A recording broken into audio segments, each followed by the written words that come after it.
গোলাপবাগ থেকে শুরু করে হাসিনা বিরোধী আন্দোলনে যাদেরকে সাথে পেয়েছি, যাদের কথার নির্দেশে আমি কাজ করার চেষ্টা করেছি, ইনশাল্লাহ তারা অনেকেই জীবিত।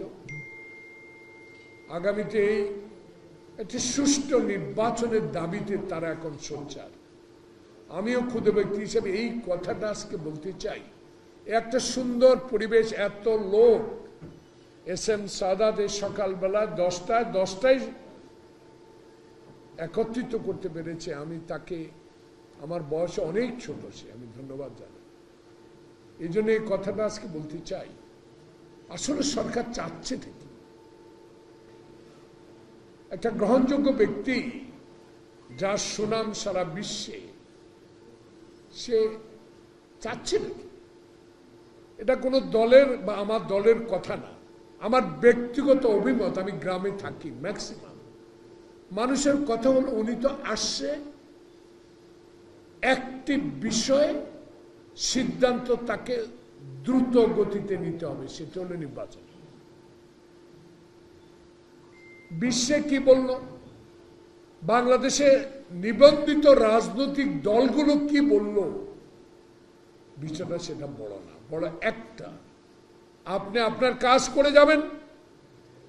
আপনার কাছে আমাদের পাওয়ার যে বিষয়টা, আমার নেতা তারেক রহমান যে বিষয় 16 বছর ধরে হাজার লক্ষ নেতা কর্মীর বিরুদ্ধে মামলা হওয়ার পরেও, আয়না ঘরে মাসের পর মাস থাকার পরেও, জেলে মাসের বছর থাকার পরেও, যেই নেতাগুলো একটা দিনের জন্য অন্যত্র কোনো দলে যোগদান করে নাই, তাদের ভাষা তারেক রহমানের মুখে ভেসে আসছে। ডক্টর প্রফেসর মোহাম্মদ ইউনূস সাহেব, আপনি আমাদের এই দাবি 16 বছর যে দাবির জন্য লড়াই করেছি, ইলিয়াস আলীকে হারিয়েছি, সৌদি আলমকে হারিয়েছি, সেই দাবিটা হলো একটি নির্বাচন। সে নির্বাচন নিয়ে এত তালমানা কেন? কেন আজকে মির্জা ফখরুলের মতো একজন গ্রহণযোগ্য ব্যক্তি, আপনার মতো গ্রহণযোগ্য ব্যক্তি থেকে মিটিং করে বেরিয়ে বসে বলে আমি সন্তুষ্ট নয়? এটা তো বলার কথা না, এটা তো আমাদের বলার কথা না, কারণ আপনাকে আমরা সমর্থন দিয়েছি। জুলাই আগস্ট বিপ্লবে আমাদের সমর্থিত ছাত্র বৈষম্য, আমরা নিঃশর্তভাবে সমর্থন দিয়ে হাসিনাকে এই দেশ থেকে বিদায় করেছি। কিন্তু আপনার কাছে আমাদের প্রাপ্য ছিল, 7 মাস চলে গেল, সে প্রাপ্যটা পাচ্ছি না। জনগণ হতাশ। কালকে সয়াবিনের তেল বাড়িয়ে দিয়েছেন, পেঁয়াজের দাম কালকে বাড়িয়ে দিয়েছেন। জনগণ এত সুখে নাই, জনগণ সুখ চায়। সেই সুখটা হলো আপনার অধীনে শাহাবুদ্দিনের মতো একটা নির্বাচন হয়ে, সেই নির্বাচনে যেই দল সংখ্যাগরিষ্ঠতা অর্জন করে সরকারে যাবে তারাই সংস্কার করবে। বাকিটুকু আপনার সংস্কার প্রয়োজন, নির্বাচন সুষ্ঠু সংস্কার। এত কথা তো বলার দরকার নেই, এত কথা শোনার দরকার নেই। বিএনপি হয়ে গেছে, প্রশাসন বিএনপি হয়ে গেছে, এত কথা আমি শুনতে চাই।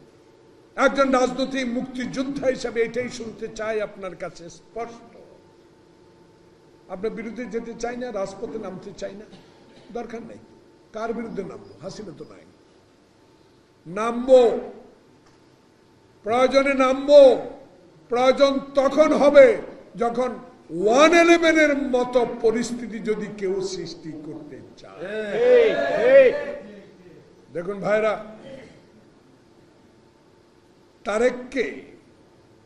তারেক রহমানকে আর বিএনপিকে নিচ্ছিন্ন করে দেওয়ার একটা প্রজেক্ট হাতে নিয়েছিল 111 সরকার।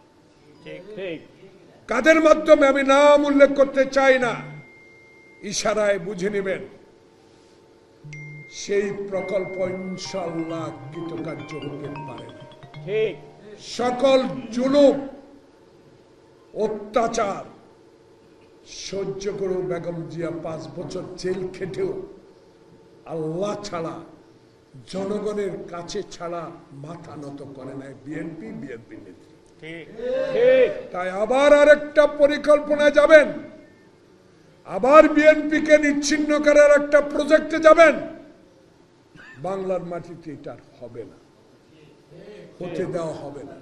তাই আমরা আমাদের নেতার নির্দেশ, সমমনা দল, আপনারা আমার নেতাকে সমর্থন করেন, বিএনপিকে সমর্থন করেন, সমর্থন আছে আপনাদের। আপনাদেরকে বলে দিতে চাই, সংগঠন শক্তিশালী করেন। 7 মাসে কিছু বুঝ আমাদের মধ্যে এসে গেছে, কোথাও যেন একটা ভূত চেপে বসে আছে। এই ভূত অপসারণ করার পরিকল্পনা আমার নেতা তারেক রহমানের কাছে আছে। ডোন্ট ওয়ারি, এত আন্ডারস্টিমেট করেন না কেউ। জামাত নিয়ে আমাদের এত ভাবনা নেই, কখন কি বলবে তারা তাদের বিষয়, কিন্তু আমাদের বক্তব্য স্পষ্ট। যারা আপনাদেরকে ফাঁসিতে ঝুলিয়েছে তাদেরকে ক্ষমা করার কথা বলেন না, বলার দরকার নেই। তাদের হাতে গণতন্ত্র জবাই হয়েছে, তাদের হাতে সাংবিধানিক প্রতিষ্ঠান জবাই হয়েছে, তাদের হাতে বিএনপি, জামাত, সকল পর্যায়ের আন্দোলনরত নেতাদেরকে আয়না করে নিয়ে নির্যাতন করা হয়েছে। অতএব তাদেরকে নিয়ে আর কেউ চিন্তা করার প্রয়োজন নাই। তারা কখনো আর বাংলাদেশের রাজনীতিতে আসতে পারবে না, আমার কর্মী হিসাবে দৃঢ় বিশ্বাস। মাওলানা ভাসানী ফারাক্কার অভিমুখে মিছিল দেখার আমার সৌভাগ্য, এবং শেষ তারেক রহমানের তিস্তা বাঁচাও সে অংশগ্রহণেও মানুষের স্রোত আমার দেখার সৌভাগ্য হয়েছে। ভারত বন্ধু থাকেন, বন্ধুর মতো ব্যবহার করেন, বন্ধু হিসেবে টিকে থাকেন। আমার ন্যায্য দাবি ফেরত দেন, আমার পানি আমাকে দেন, আমার সীমানায় গুলি বন্ধ করেন। আর ভারতে বসে যদি যেই ব্যক্তিটি 16 বছর মানুষকে গণতন্ত্রের নামে অপশাসন চালিয়েছে তাকে আশ্রয় দিয়ে বাংলাদেশের মানুষকে আপনি অবহেলা করবেন, এটা হতে দেওয়া যায় না। তাই আমরাও আমাদের নেতার নির্দেশ মোতাবেক সংগঠনকে শক্তিশালী করছি। 7 মাস অতিবাহিত অনুগ্রহ করে আর একটু দেরি করেন না, আমাদেরকে সন্তুষ্ট করেন। আমাদেরকে অসন্তুষ্ট রেখে বৃহৎ অংশ তারেক রহমানের সাথে আমাদেরকে অসন্তুষ্ট করে তো কোন লাভ আপনার হবে না।